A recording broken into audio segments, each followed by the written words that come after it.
We have shocking Rockets trade information as a new wild report says the Rockets' mindset has shifted after Game 1 of the NBA postseason was such an abysmal offensive showing, and now they look to a new player in the offseason that they are going to attack.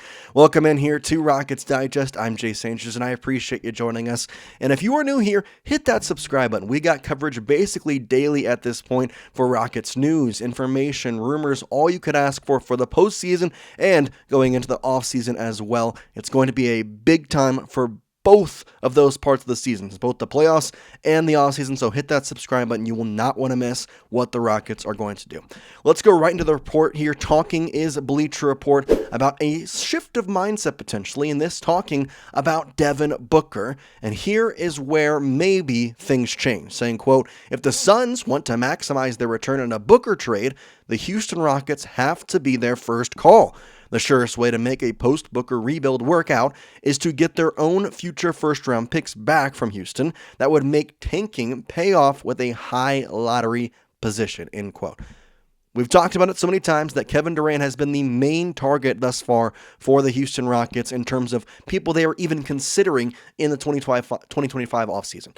However, after that first game, there has been some shift. Jalen Green did not play well. And for all the reports saying that he is the Rockets' top offensive player, you can't have a first-round playoff game like that. And I'm not saying that just because he has one bad game means we're going to trade him now. No, I love Jalen Green. I hope he stays. However, there are now rumors flying that if this continues, that if the first round does not go the way the Rockets planned, that maybe some changes are in order. And that the first guy that could get moved would be potentially Jalen Green. And so we continue on with this report from Bleacher Report saying, quote, the Rockets smashed expectations in 2024-2025, riding rugged defense, athleticism, and rebounding to secure the West's number 2 seed. The top offensive rebounding rate in the league and high-frequency transition attacks got the Rockets up to number 12 in offensive efficiency. But that ranking hides a major issue. Houston cannot score in a half-court or clutch settings, end quote. And he's right.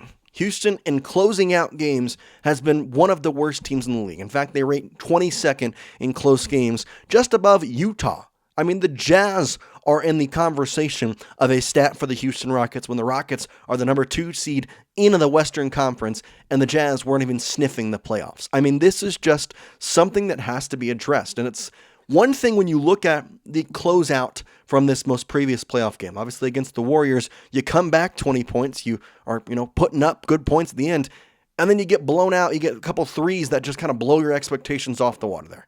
I mean, you cut it to a one-possession game. Fred VanVleet cannot hit a three to save his life, and then boom, Steph Curry hits a three. Boom, a corner three. It just doesn't really help when you close out games that way, and it's been a problem all year, and I know that there's going to be people saying it's hard to close out a game, especially when you're down by so much and have to come all the way back and then still close it out. I get that. However, this has been a problem not just in the playoffs, but in the entire season. And so there, we continue on with this saying, quote, add Booker to the mix in place of Jalen Green, and the Rockets would suddenly have a multi-all-time alpha with finals experience to stabilize the offense, particularly at the end of tight games, end quote. And that's where I ask you to come in here. Before I give my take, before I let you know what I think about this, do you think trading Jalen Green for Devin Booker is a good idea? Go down in the comment section and let me know. You can type yes, no, I don't care. Just let me know what your thoughts are on the situation. I'm looking at all the comments, and I really want to know what you think about this. So go down there. Is trading Devin Booker for Jalen Green a good idea? Let me know. I personally am very hesitant on this for many different reasons. Jalen Green is much younger. Jalen Green is homegrown. Jalen Green had one bad playoff game, and we all of a sudden are shopping him more than we've shopped him all season long. People forget that this guy was having an incredible season. I mean, if you look at his stat line this year, it was great. 21 points per game, almost 5 rebounds per game. I mean, he was doing amazing things, on top of which being just 23 years old. Now, you saw his stat line, but if we go back to it, Devin Booker, pretty similar stats. 25 points, 28 years old, 4 rebounds by game, 7 assists. Those stat lines look pretty familiar, if you ask me. Pretty familiar. So, Is it worth it to trade him? I don't think so. Now, you cannot be looking at this and saying that Jalen Green does not need to get better. He needs to have a better game on Wednesday. That has to happen. The Rockets in general have to have a game. I know that Jalen Green was a big topic, but the Rockets in general have to have a better game. I mean, this entire season just did not go in the right way, or excuse me, the entire game did not go in the right way of the Rockets. They struggled offensively. Their defense was, I'm going to say, acceptable. I mean, 95 points is a great defensive line. However, I know that they could have done better in some aspects. And that's kind of the good news, bad news of this team is they could have done better. But the 7 points from Jalen Green is just not working. 2 for 13 from Fred VanVleet is not going to work.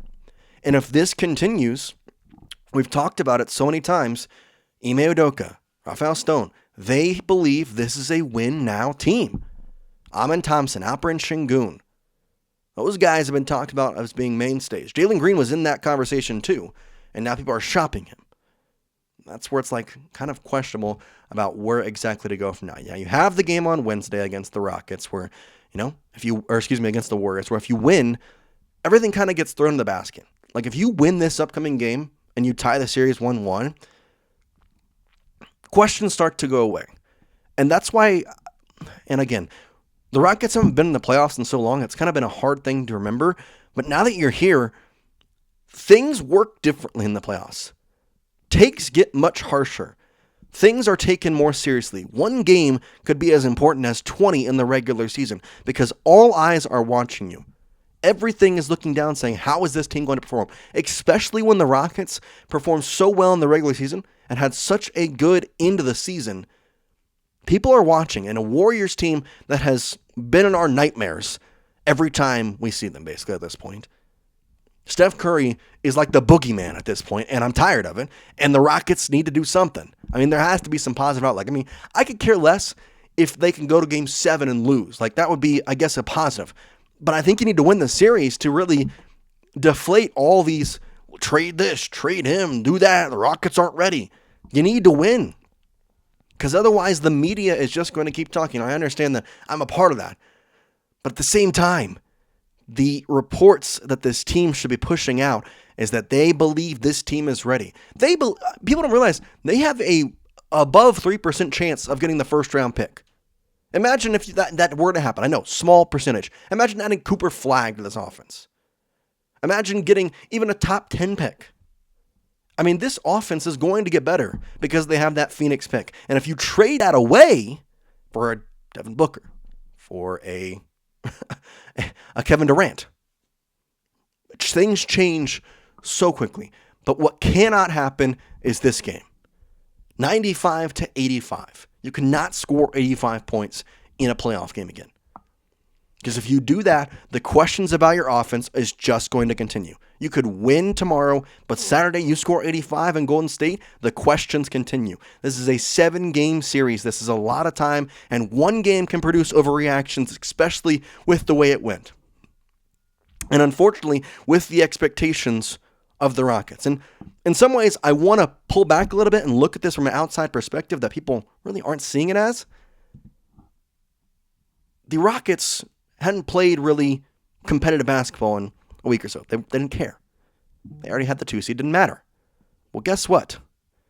Now the Warriors come in, having to play competitive basketball basically at the end of the season, playing in the play-in game against the Grizzlies, and now here you face the Rockets.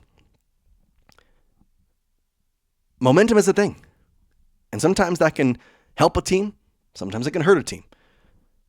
But when reports start coming out that you have so many different aspects and people like Rachel Nichols saying, the guy that would be the perfect fit on the Rockets, Devin Booker,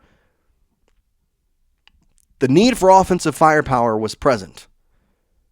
And if you continue to put in that offensive output that we saw in Game 1, those reports are going to get stronger. Things like this are going to be said in different players. It's going to be, you need a Kevin Durant. You need a Devin Booker. This is not a win-now team. The Rockets' regular season was a fluke. I don't want to deal with that.